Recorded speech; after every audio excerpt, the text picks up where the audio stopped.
Good morning students, कैसे हो आप लोग। स्टार्ट करते हैं आज का lecture. Our next chapter that is programming in C, ARM programming in C. ठीक है, अब तक जो हमने लास्ट चैप्टर्स में देखा इंस्ट्रक्शन सेट, वो क्या था? Assembly language. Generally assembly language क्या होता है?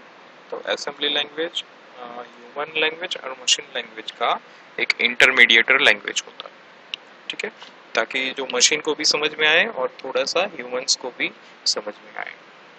ठीक है, तो फिर why we required C programs, है ना। सी हमें क्यों चाहिए? तो सी आपको मालूम ही होगा, it's a high level language. मतलब compiler can convert a C language command into a assembly language. ठीक है, असेंबलर का यही काम है और वो यही काम करता है। मतलब यूनिवर्सल लैंग्वेज आप बोल सकते हो सी में, कि किसी भी कंट्रोलर का आपको कोड सी में करना है तो आप कोडिंग कर सकते हो, और यू कैन कन्वर्ट और you can use same programme for ARM as well as 8051 microcontroller as well as AVR microcontroller। तो इसके लिए आपको सी का थोड़ा बेसिक मालूम होना चाहिए, और सभी कंट्रोलर्स में थोड़ा थोड़ा सा चेंजेस होता है। ठीक है, तो स्टार्ट करते हैं आज का lecture. So first we have to understand the data types, basic C data type। यहाँ पे आप किसी भी रजिस्टर, हमारे पास ARM में रजिस्टर्स हैं 32 बिट के। ठीक है, तो अगर आपको ARM में 32 बिट के रजिस्टर का यूज करना है, then you can use according data types like unsigned, long, float, double। ठीक है, but if you want use that register for 8-bit operation or a 16-bit operation, then you can use unsigned character, unsigned integer, data type is must to define। कोई भी variable आप use कर रहे हो तो जो पर्टिकुलर रजिस्टर या particular एसएफआर के लिए यूज कर रहे हो, तो उसका टाइप डिफाइन होना जरूरी है। टाइप से आप सिर्फ एक अंदाजा दे सकते हैं कि वैल्यू जो लोड होने वाली है वेरिएबल को, वो कैसे होगी। ठीक है, कैसी होगी। अगर वो स्मॉल वैल्यू है 8 बिट की, तो आपको ज़्यादा ज़रूरत नहीं है, तो आप उसको एज अ कैरेक्टर डिफाइन कर सकते हो। अनसाइन कैरेक्टर और कैरेक्टर, अनसाइन और साइन, पहले ये दोनों का फर्क समझना बहुत जरूरी है। अनसाइन मतलब क्या? Only positive value, values which don't require any sign is called unsigned। तो unsigned में 8 बिट अनसाइन नंबर्स कौन सा मैक्सिमम होता है? 2⁸8 यानी कि 256। अगर हम 0 से स्टार्ट करें तो टोटल 256 नंबर, मतलब के 0 to 255, so total 256 number. It's a range for unsigned character. Same way for a sign character, जहाँ कहीं पे इंडिकेशन नहीं है, मतलब वो साइन कैरेक्टर है। तो साइन नंबर्स में पॉजिटिव नंबर्स भी होते हैं, नेगेटिव नंबर भी होते हैं। तो 8 बिट का साइन नंबर कौन सा मैक्सिमम रहेगा? तो 2⁸8, मतलब के 256 नंबर। अभी यहाँ पे हमें इक्वली डिवाइड करना होगा positive numbers as well as negative numbers. तो -128 to 0, ठीक है, they are called negative numbers. और 0 to +127 इट इज ऑल्सो 128। ठीक है, तो वो हो जाएगा पॉजिटिव नंबर्स। तो मतलब टोटल रेंज क्या हो जाएगी? -128 to 127। It is sign character, जिसमें साइन का कुछ पर्पस है, you can see that. Like that unsign integer and integer. Unsign integer मतलब only positive value, has a range of in bits is 16 bit. तो उसकी क्या रेंज रहेगी? 0 to 2�16, मतलब के 0 to 65535। और अगर वो साइन इंटीजर है तो उसकी रेंज रहेगी -32768 to 32767। ठीक है, रजिस्टर्स में अभी आम में हमें यूज करना पड़ेगा कि अगर हमारा 32 बिट का वैल्यू का स्टोरेज का ऑपरेशन है, तो हमें अनसाइन लॉन्ग इंटीजर, अनसाइन लॉन्ग कैरेक्टर ऐसा भी यूज कर सकते हैं। ठीक है, तो 32 बिट में उसकी रेंज हो जाती है अकॉर्डिंग टू दिस टेबल। ठीक है, तो डेटा टाइप आपको रिटेन करना बहुत ज़रूरी है। अगर डेटा टाइप अगर आपने डिफाइन नहीं किया तो कंपाइलर को बहुत प्रॉब्लम हो जाएगी इस सी कोड को असेंबली कोड में कन्वर्ट करने के लिए। ठीक है, एरोस ये समझना बहुत ज़रूरी है आपके लिए कि शिफ्ट ऑपरेशन कई बार क्या होगा कि इंस्ट्रक्शन हो कि उसमें डायरेक्टली एज अ एरोस का यूज़ किया होगा, तो उसका क्या मतलब, तो वो इंडिकेट करता है शिफ्ट ऑपरेशन। और उसके बाद जो लिखा है that is number of places by which shifting operation to be taken place. ठीक है, अगर डेटा राइट शिफ्ट है it indicates that number of bits to be right shifted, और अगर लेफ्ट है तो number of bits to be left shifted. तो इसका मतलब अगर ये लिखा है, इसका क्या मतलब है कि मेरा जो ये 8 बिट का नंबर है वो राइट साइड 3 प्लेसेस शिफ्ट होने वाला है। ठीक है, तो मतलब ये 1 जो है वो first place, second place, third place, मतलब यहाँ पे आ गया। ठीक है, उसी तरह से this one will be shifted to 1, 2 and 3 here. Okay, this one will be 1, 2 and 3 here. Okay, ये 0 कहाँ पे जाएगा, रोटेट होके पीछे अपेंड हो जाएगा, तो first place, second place, third place. Okay, तो ये हो गया right shift by 3 places. Same way left shift by 2 places है, तो this one will be shifted to first place, second place, यहाँ पे आ गया। ओके, तो ये हो गया शिफ्टिंग ऑपरेशन। अगर आपका यूज क्या रहेगा इसमें, तो किसी भी बीट को सेट या किसी भी बीट को क्लियर करने के लिए आपको ये शिफ्टिंग ऑपरेशन थ्रू करना पड़ेगा। आप नॉर्मली एंड ऑपरेशन से भी कर सकते हो, बट कहीं पे प्रोग्रामिंग समझने के लिए जो हाई लेवल प्रोग्रामिंग है वहाँ पे ये सब यूज़ किया होता है, तो आप लोगों को समझना भी ज़रूरत है, चाहे आप यूज़ करो कि ना करो। ठीक है, तो सेट करना है किसी भी बाइट का किसी भी बीट को, बाइट की किसी एक बिट को आपको सेट करना है, तो आप कैसे कर सकते हैं, तो we can use and operator for that. ठीक है, तो नहीं, और ऑपरेटर फॉर सेटिंग यूज और operator and for clearing use and operator. ठीक है, तो कैसे, तो और ऑपरेटर के लिए ये साइन है, ठीक है, अ लाइन, और एंड ऑपरेटर के लिए एंड की साइन है। ठीक है, तो सपोज मुझे ओके, मैं कोई अननोन नंबर है मेरे पास, उसकी 4th बिट को सेट करना चाहता हूं, तो क्या करना पड़ेगा, मुझे एक नंबर से ऑरिंग करना पड़ेगा। मुझे सिर्फ ये बिट को सेट करना है, 4th बिट, मतलब स्टार्ट है अगर LSB से स्टार्ट करें तो 0th bit, 1, 2, 3 and 4th bit. ये बिट को अगर मुझे 1 करना है तो मैं क्या करूंगा, एक नया नंबर लूंगा। ओके, ये मेरा ओरिजिनल नंबर है, इसकी मुझे 4th बिट को सेट करनी है, तो नया नंबर मैं क्या लूंगा, 00011000, क्योंकि आपको मालूम है किसी भी बीट का अगर मैं 0 के साथ ऑरिंग करूंगा तो रिजल्ट में कुछ भी फर्क नहीं पड़ेगा, लेकिन किसी भी बीट का मैं 1 के साथ ऑरिंग करूंगा तो रिजल्ट में क्या आएगा, 1, इट इज फिक्स। ठीक है, तो इसी तरह से अगर मुझे यहाँ पे 4th बिट ही सेट करनी थी, इसलिए मैंने 0001 0000 से शिफ्टिंग किया और दोनों को नंबर का ऑरिंग कर दिया, तो मुझे आउटपुट में ये बीट मुझे 1 मिल जाएगी। ठीक है, यही ऑपरेशन को अगर मुझे शिफ्टिंग से करना है तो मैं सिंपली ये यूज करूंगा, 1 लेस लेस 4। इसका मतलब है कि 1 to be shifted by 4 places. ठीक है, फर्स्ट, सेकंड, थर्ड, फोर्थ। ठीक है, तो 4th बिट के प्लेसेस पे 1 चला जाएगा।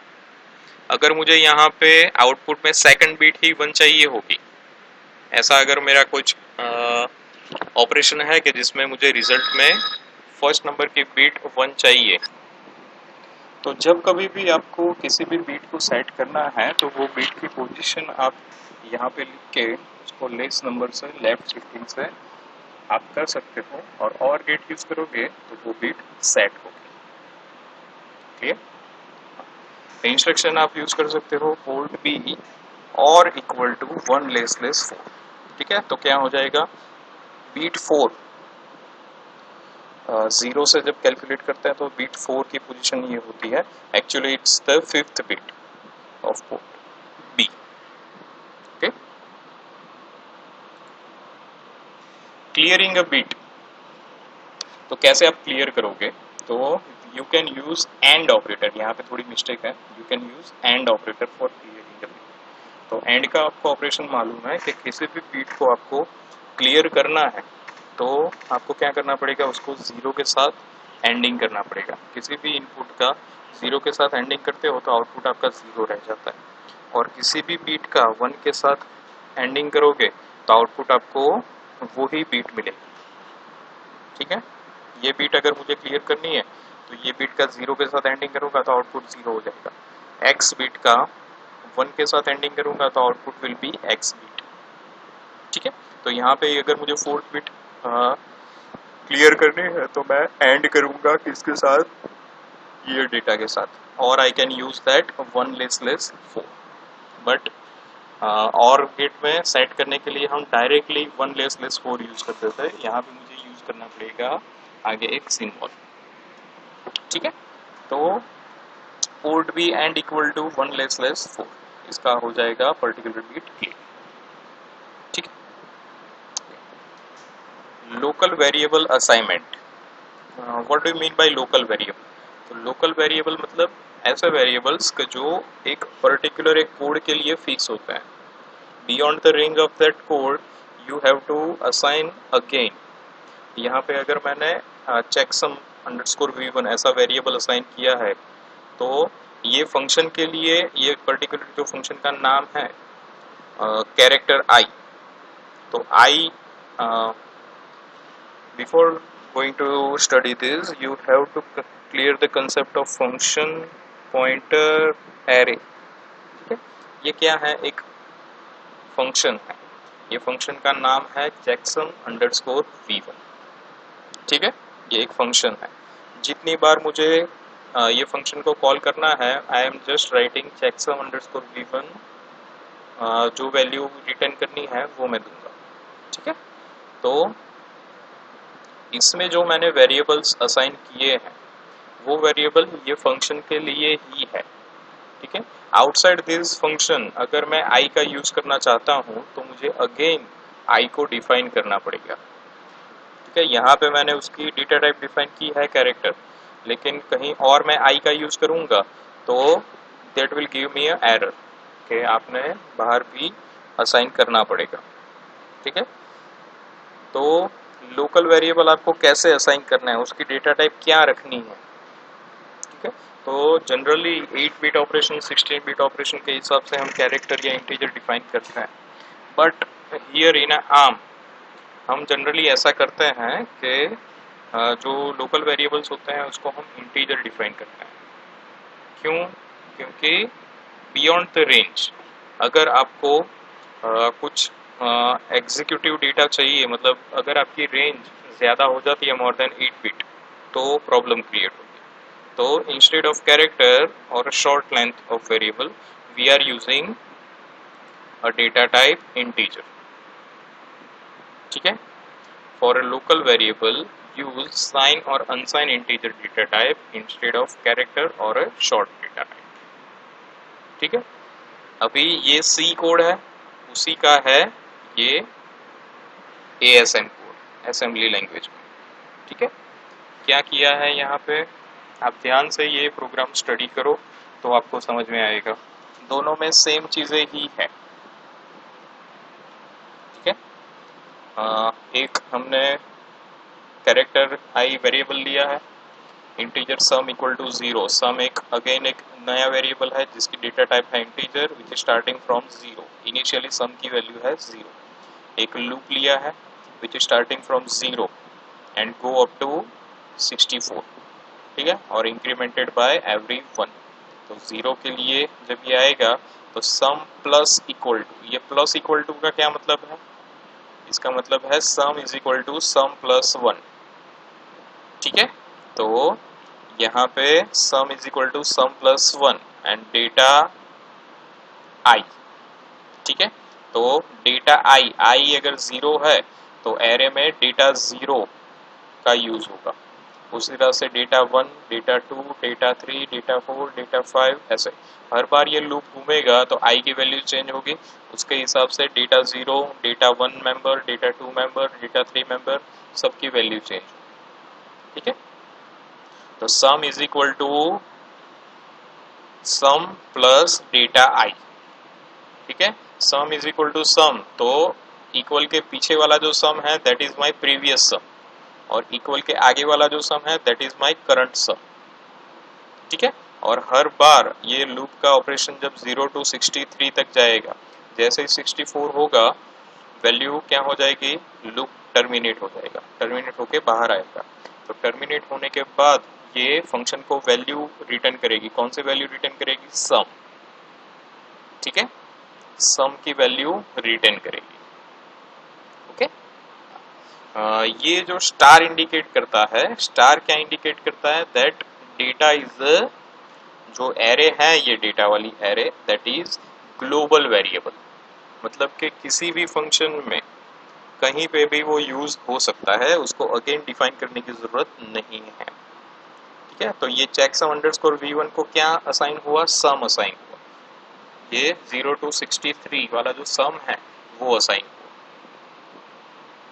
ठीक है, वैसे ही सेम कोड है ये असेंबली। ठीक है, ये क्या करता है, R1 0x40 मतलब 64 वैल्यू ही है।